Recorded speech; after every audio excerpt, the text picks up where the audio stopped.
Pelatih Timnas Indonesia, Patrick Kluivert, diprediksi memanggil 27 pemain untuk laga melawan Australia dan Bahrain di matchday. 7 serta 8 grup C kualifikasi Piala Dunia zona Asia. Sebanyak 27 pemain berpotensi dipanggil merujuk kepada angka pemanggilan pemain terakhir pelatih Timnas Indonesia sebelum Patrick Kluivert, Shin Tae-yong pada November 2024. Dari 27 pemain yang diprediksi dipanggil nantinya, hanya 23 diantaranya yang bisa didaftarkan untuk laga melawan Australia dan Bahrain. Untuk laga melawan Australia, Patrick Kluivert akan memasukkan nama Ragnar Oratmangoen dan Justin Hubner. Dua pemain ini dipastikan absen melawan Australia karena mesti menjalani skorsing 1 pertandingan karena akumulasi kartu. Baru saat menghadapi Bahrain, 2 nama ini sudah tersedia untuk dimainkan. Lantas, bagaimana komposisi pemain yang akan dipanggil Patrick Kluivert? Apakah lebih banyak pemain abroad atau personel Liga 1 2024 sampai 2025 yang dipanggil? Diprediksi pemain abroad yang dipanggil lebih banyak ketimbang pesepak bola yang merumput di Liga 1. Hal itu tidak mengherankan karena secara kualitas dan pengalaman, pemain abroad masih lebih baik ketimbang personel Liga 1. Rizky Ridho yang digadang-gadang sebagai bek terbaik di Liga 1 2024 sampai 2025 pun sedang tidak baik-baik saja bersama sang klub Persija Jakarta. Dalam 3 laga terkini yang dijalani, gawang Persija Jakarta kemasukan 6 gol. Di saat bersamaan, Elkan Baggett justru menggila. Dalam 6 laga terakhir bersama Blackpool FC, Elkan Baggett selalu tampil full. Bahkan dalam 6 pertandingan itu, Blackpool FC tidak terkalahkan. Pemain keturunan Indonesia, Jairo Riedewald mengutarakan bahwa dirinya tidak akan malu untuk pulang kampung ke Belanda demi melanjutkan karier sepak bolanya. Jairo Riedewald telah meninggalkan kompetisi Liga Belanda sejak 2017 lalu. Ia diboyong Crystal Palace dari Ajax Amsterdam. Gelandang berwisa 28 tahun tersebut menghabiskan waktu yang lama di Crystal Palace. Total ia berkarir di Inggris selama 7 tahun. Total Jairo Riedewald sudah mencatatkan 96 pertandingan bersama Crystal Palace di semua kompetisi dengan sumbangan 3 gol dan 1 assist. Akan tetapi, kontraknya berakhir pada bursa transfer 2024 per 2025 lalu. Banyak rumor yang menyebutkan bahwa pemain keturunan Indonesia tersebut bakal pulang kampung ke Belanda. Ketika menanggapi rumor itu, Jairo membeberkan bahwa ia tidak akan malu jika pulang ke Belanda untuk bermain sepak bola.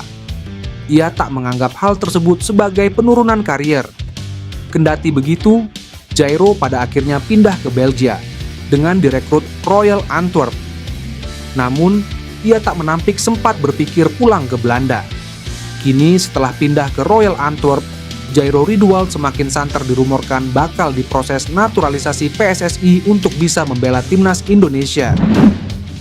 Bek muda berbakat Aston Villa Ian Maatsen kembali menjadi perbincangan hangat di dunia sepak bola internasional. Pemain berusia 22 tahun ini kini dihadapkan pada pilihan besar dalam menentukan arah karier internasionalnya. Di satu sisi, timnas Suriname telah mengajukan tawaran resmi dalam upaya memperkuat skuad nasional mereka melalui proyek naturalisasi. Di sisi lain, Maatsen juga masih berharap untuk mendapatkan panggilan dari timnas Belanda, negara tempat ia dibesarkan dan berkembang sebagai pesepak bola. Namun, di tengah perdebatan mengenai masa depannya, ajakan menarik datang dari Jairo Riedewald yang mendorong Maatsen untuk mempertimbangkan opsi bergabung dengan timnas Indonesia. Di tengah persaingan ketat antara Belanda dan Suriname, Jairo Riedewald selaku pemain Royal Antwerp yang juga dalam proses naturalisasi ke Indonesia secara terbuka mengajak Maatsen untuk bergabung dengan skuad Garuda. Menurutnya, struktur sepak bola Indonesia yang sedang berkembang menawarkan peluang besar bagi pemain muda seperti Maatsen untuk mendapatkan pengalaman internasional yang lebih luas. Riedewald menekankan bahwa timnas Indonesia tidak hanya fokus pada prestasi jangka pendek, tetapi juga berinvestasi dalam pengembangan talenta melalui sistem pelatihan modern dan strategi permainan yang lebih matang. Ajakan ini menjadi opsi menarik bagi Maatsen, mengingat ia belum pernah mencatatkan caps untuk tim senior Belanda. sehingga masih berpeluang untuk dinaturalisasi. Kabar mega bintang Al Nassr, Cristiano Ronaldo bakal datang ke Indonesia tengah heboh. Menariknya, anak angkat Cristiano Ronaldo, yakni Martinez, justru tak bisa mengonfirmasi kabar benar atau tidaknya kedatangan CR7 tersebut. Martinez sendiri tidak diundang oleh siapapun mengenai kehadiran Ronaldo yang dikabarkan akan ke Kupang, NTT. Ia pun mencoba menghubungi pihak Ronaldo dan dikabarkan mantan pemain Real Madrid itu masih berada di Portugal.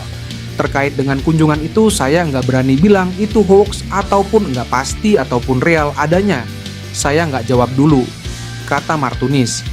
Sebelumnya, beredar kabar bahwa Cristiano Ronaldo akan mampir ke Indonesia untuk berlibur dan melakukan kegiatan sosial di Kupang selama beberapa hari. Segala kegiatan Ronaldo di tanah air disebut untuk memenuhi undangan Dr. Susi Maria Katipana, pemimpin Yayasan Geraha Kasih. Namun sebelum itu, Ronaldo kabarnya akan makan malam bersama Menteri Keuangan Sri Mulyani malam ini, Selasa. Dia juga akan menginap di Hotel Shangri-La Jakarta sebelum bertolak ke Kupang. Martinez sendiri berharap bisa bertemu dengan Ronaldo. Namun sayang, kabar dadakan yang masih simpang siur ini berpotensi menunda pertemuannya dengan Ronaldo. Ketum PSSI, Erick Thohir merespons kekalahan Timnas Indonesia U20 atas Uzbekistan yang membuat anak asuh Indra Syafri tersingkir di Piala Asia U20 2025. Timnas Indonesia U20 mengalami kekalahan kedua di Piala Asia U20 2025.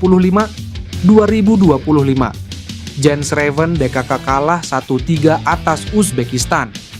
Kekalahan ini membuat Garuda Nusantara harus tersingkir karena 2 kali mengalami kekalahan di fase grup.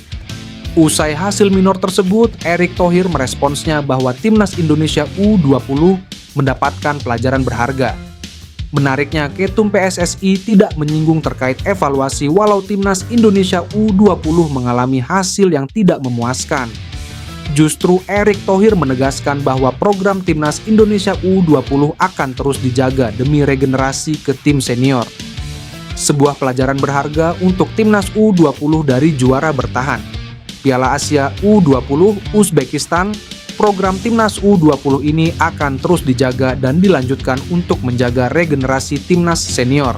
Pungkasnya, pemain yang memiliki darah Indonesia, Pascal Struijk menjadi pahlawan Leeds United ketika mengalahkan Sunderland Selasa dini hari WIB. Leeds United berhasil menang dengan skor 2-1 atas Sunderland. Awalnya tim yang ditukangi Daniel Farke tertinggal lebih dulu lewat gol Wilson Isidore. Pascal Struijk kemudian menjadi pahlawan kemenangan. Ia baru masuk di menit ke-71 menggantikan Ao Tanaka. Bek yang memiliki darah Indonesia tersebut sukses mencetak 2 gol sekaligus membuat timnya menang comeback. Anda merayakan gol-gol ini dengan cara berbeda. Ini adalah langkah besar di musim ini, terutama saat mencetak gol di menit akhir, ucap Struijk. Berbicara dengan 2 golnya, pemain 25 tahun tersebut sudah melihat peluang ketika masih duduk di bangku cadangan. Saat mendapatkan kesempatan bermain, ia pun berhasil membuktikannya. Adapun Pascal Struijk merupakan pemain yang eligible jika dipanggil Timnas Indonesia. Bahkan media Belanda Voetbal Premier melihat kans tersebut masih memungkinkan. Akan tetapi sejauh ini belum ada tanda-tanda bahwa Pascal Struijk bakal diproses naturalisasi